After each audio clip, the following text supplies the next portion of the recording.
때 저작권 조심해 주고요. 네, 와서 들어가기 전에 다 알죠? 뭐 할지. 움짤 보고 시작하겠습니다.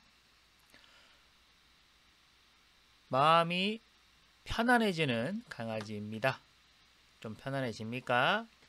1교시라서 정신도 없을 텐데 잠 깨고요. 하나 더 보겠습니다. 누가 잘못한 것 같습니까? 시작은 누구예요? 시작. 일어나는 친구가 시작이죠. 그 친구가 일어나면서 옆에 있던 친구가 넘어지고 친구 바지를 잡고 바지 잡힌 친구는 물을 쏟고 물을 맞은 친구가 머리를 치는 거. 네, 재밌죠? 네, 30페이지입니다. 한국사입니다. 최초의 국가 고조선을 배우겠습니다. 지난 시간에 시대 구분할 때 청동기 시대가 고조선하고 비슷하다고 한 거 기억이 납니까? 네, 좋습니다. 노란색 칸을 보면 만주와 한반도에 청동기가 전래된 시기가 나옵니다. 기원전 2000년, 기원전 1500년쯤이네요. 문명보다는 좀 늦죠? 네, 그럼 만주와 한반도의 위치를 좀 보겠습니다. 한반도, 지금 우리가 대한민국이 있는 곳이 한반도죠? 만주는 그 위쪽, 압록강 위쪽이라고 생각하면 되겠습니다. 그럼 교과서 본문으로 가보겠습니다. 청동기의 보급부터 보겠습니다. 청동기는 인간이 처음으로 사용한 금속입니다. 처음으로 사용할 수 있었던 건 청동기가 끓는 점이 낮아서예요. 800에서 900도 정도면 녹아내리거든요. 그래서 청동이 처음 인간한테 발견되었을 상황을 한번 생각해 보면 산에 불이 납니다. 그래서 산불에 의해서 바위 속에 있던 청동이 녹아서 흘러내립니다. 사진처럼 녹아서 흘러내리겠죠. 네, 사진은 조금 오버한 거죠. 용암입니다. 시간이 지나서 청동은 식을 것이고 그럼 굳을 것이고 그곳을 지나가던 신석기인들에 의해서 발견이 됩니다. 산불이 나기 전에도 다녔던 길인데 그땐 아무것도 없었는데 이게 뭐지? 라고 생각합니다. 옆에 바위들이 많이 있네요. 주워서 보니까 신기합니다. 간석기처럼 돌에 갈아봅니다. 잘 갈려요. 그리고 날카로워집니다. 오, 좋은데 근데 이게 왜 여기에 있었을까? 네, 엄청 뜨거우면 바위 속에 어떤 것이 녹는다라는 개념이 이때 생겨났을 거고요. 반대로 바위 속에 어떤 것을 쓰려면 뜨겁게 해야 한다는 것도 이해하게 되겠죠. 이해가 됩니까? 그럼 다시 본문으로 가겠습니다. 청동은 재료가 아주 귀하고 만들기가 어렵습니다. 이유는 아래를 보고요. 그래서 청동기는 지배층에서만 사용합니다. 무기나 의식용 도구로 말이에요. 의식용 도구는 뭐냐? 네, 쉽게 말하면 잘난 척하기 위함입니다. 너흰 이거 없지? 난 있다. 이런 거죠. 그리고 많이 실수하는 건데요. 농기구는요, 절대로 청동기로 만들지 않습니다. 왜일까요? 밑에 답이 있죠? 맨 밑에. 이제 한반도 청동기 시대의 특징 한번 또 봐보겠습니다. 우선 청동검입니다. 청동기 시대에는 전쟁이 많았다고 했죠. 그리고 청동기는 약하지만 사람을 찌르는 건 문제가 없었습니다. 이런 청동검은 두 종류가 발견이 됩니다. 지금 네모 쳐져 있죠. 첫 번째는 비파형 동검입니다. 모양이 중국의 악기 비파를 닮았다고 해서 비파형 동검이고요. 두 번째는 새형 동검입니다. 새는 세세하다, 네, 가늘다라는 뜻이에요. 가는 모양이 새형입니다. 새형 동검이 만들어집니다. 어떤 게 더 사람을 찌르거나 베기가 좋아 보입니까? 새형 동검으로 보입니까? 네, 더 길어지고 더 가늘어졌으니까. 그래서 비파형 동검이 더 빠릅니다. 새형 동검으로 나중에 발전하는 거죠. 책에 거울도 나와 있습니다. 거울을 보면요, 거친 무늬 거울하고 잔무늬 거울이 있습니다. 우선 거울이라고 해서 사람의 얼굴을 비춘 건 아닙니다. 네, 그냥 장식품, 빛을 다시요. 하늘에서 내려오는 빛을 반사할 때 쓴 건데, 여러분, 거친 무늬하고 잔무늬 뭐가 더 옛날 것처럼 보입니까? 무늬가 더 거친 게 옛날 거겠죠? 네. 그리고 청동기 시대의 특징 하나 더 언급하자면, 우리나라 청동기는 중국에서 오지 않고요, 독자적으로 발전했다고 봅니다. 그런데 이걸 중국이 잘 인정 안 합니다. 그래서 교과서에는 생각된다라고 적혀 있습니다. 우리가 확실하다고 적으면 역사 왜곡이라고도 할 수 있거든요. 네, 이제 토기를 보겠습니다. 청동기 시대의 대표적인 토기는 민무늬 토기입니다. 왜 민무늬 토기냐? 무늬가 없어서 그렇습니다. 여러분, 머리가 없으면 대머리, 다른 말로 민머리라고도 합니다. 나무가 없는 산을 민둥산, 네, 이런 식이죠. 민이 없다는 뜻입니다. 신석기 시대에는 빗살무늬 토기가 대표적이었죠.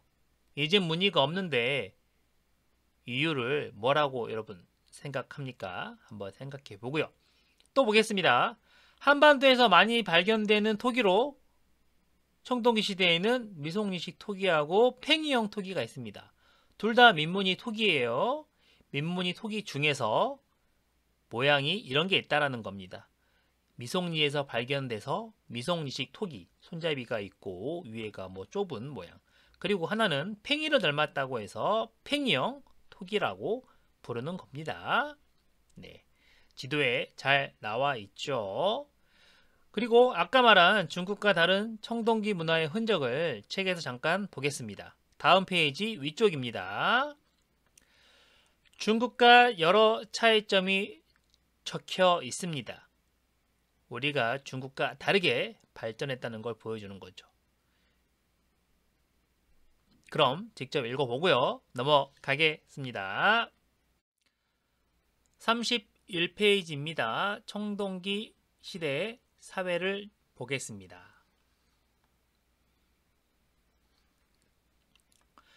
신석기 시대에 처음 등장한 계급이 이제 자리를 잡습니다.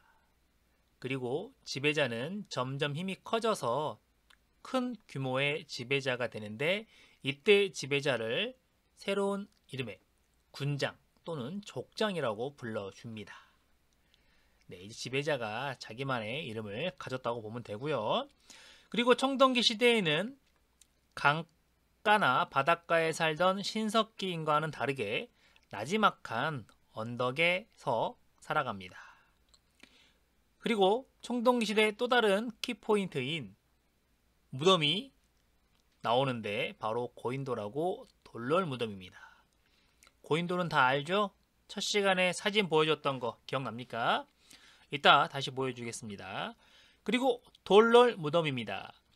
여러 개의 얇고 넓은 돌로 지금 그림, 사진처럼 시체가 들어갈 수 있는 공간을 만들어서 돌롤 무덤이라고 합니다.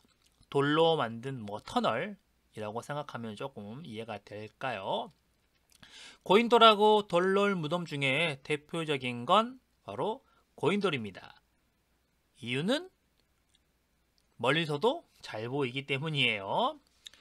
네, 돌롤 무덤 아래 보면요, 반달 돌칼이 보입니다. 이건 청동기 시대 대표적인 농기구예요. 신석기는 뭐 간석기, 갈판, 갈돌이었다면 청동기는 이 반달 돌칼인데요. 사진처럼 먹을 수 있는 부분만 끊을 때 사용합니다. 지지대 역할을 하는 거죠. 지금의 벼농사는 많이 다릅니다. 지금 벼농사는 맨 아래를 베어서 수확하기 때문이죠. 그럼 다음을 보겠습니다. 32페이지입니다. 청동기 시대의 신앙과 예술을 보겠습니다.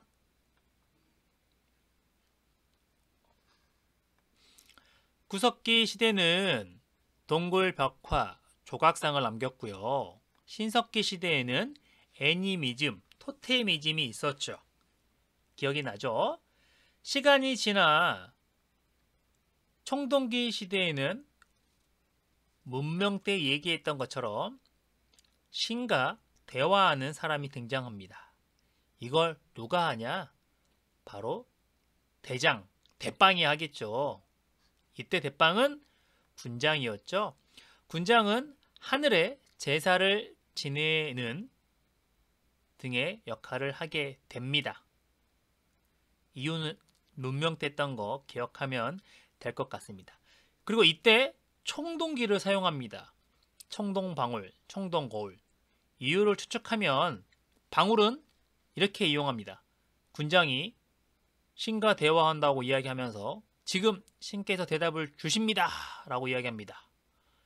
그리고 막 몸을 흔들어요. 그러면 소리가 나겠죠? 방울 소리가. 청동기가 없던 일반 사람들은 신기합니다. 군장의 말이 진짜처럼 들리겠죠. 진짜 신이 뭔가 소리를 주는데 그게 방울 소리라고 착각하는 거예요. 그리고 거울은요. 군장은 높은 데 올라가서 이야기합니다. 그때 태양빛을 이용하는 거예요. 태양빛을 받아서 청동 거울이 반짝반짝하게 됩니다. 참고로 이때 거울은 지금 거울처럼 얼굴이 보이는 건 아닙니다. 그냥 금속판이라고 생각하면 돼요. 사람들은 태양을 무서워하는데 군장이 태양처럼 반짝반짝합니다. 그리고 신과 대화한다고 해요. 군장의 이야기가 진짜처럼 들리겠죠. 네, 그렇게 좀 이해하면 되겠습니다. 그리고 유적 하나 보겠습니다. 밑에 보면 울산 방구대 바위 그림입니다. 많은 동물이 그려져 있는데 특히 고래가 많이 그려져 있습니다. 왜 그렸을까요? 심심해서 그렸을까요? 여러분 동굴벽화 보죠. 생각하면 되겠습니다. 현장을 가다해 울산 방구대 바위 그림에 대해서 잘 나와 있습니다.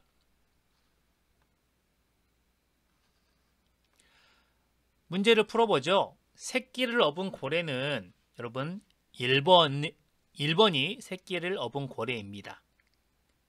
작살에 찔린 고래는 3번입니다. 이해가 될까요? 그물을 이용한 것은 3번. 실수 2번. 울타리에 갇힌 동물은 4번입니다. 새끼는 1번, 작살은 3번, 그물은 2번, 울타리는 4번이라고 할 수 있습니다. 울산에 가면 이 바위 그림을 볼 수는 없습니다. 이 물에 잠겨 있거든요. 그런데 가게 되면 똑같은 걸 앞에 만들어놔서 볼 수 있어요. 다음 보겠습니다. 고인돌과 세계의 거성 문화가 나옵니다. 네, 우리나라 고인돌 종류별로 나오고요. 프랑스 것도 보이고 맨 아래에는 세계적으로 유명한 영국의 스톤헨지라는 게 나옵니다. 생각할 질문 하나 해볼게요. 왜 청동기 시대에는 이렇게 큰 돌로 만든 흔적이 많이 남아있을까요? 엄청 만들기도 쉽지 않았을 테 말입니다. 한번 스스로 생각해 봅니다.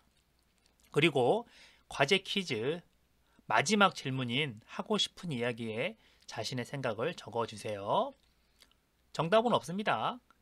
누가 강의를 끝까지 듣는지 궁금합니다. 네, 이번 시간 강의는 여기까지입니다. 고양이 관련 움짤입니다. 고양이가 덤블링을 하네요. 그리고 뒤를 봅니다. 아마도 뒤에서 오는 자동차 소리를 듣고 방어하려고 덤블링을 한 게 아닐까 싶습니다. 이런 건 누가 찍을까요? 네, 마지막 강아지. 끝났다는 의미죠. 윙크 보겠습니다. 네, 퀴즈 풀고요. 좀 쉬다가 2교시 역사 또 해 보겠습니다. 그럼 안녕입니다.